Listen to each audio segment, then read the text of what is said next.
ஜன்னலில் தெரியும் நிலவுடனே சண்டை போட்டது நினைவில்லையா?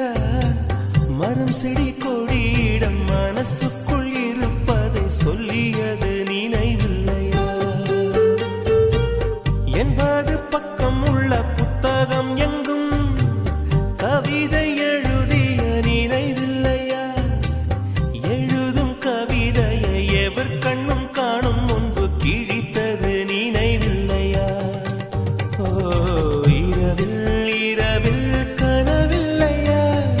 கனவும் கனவாய் நினைவில்லையா? அதை சொல்லத்தான் நினைக்கின்ற நான் சொல்லாமல்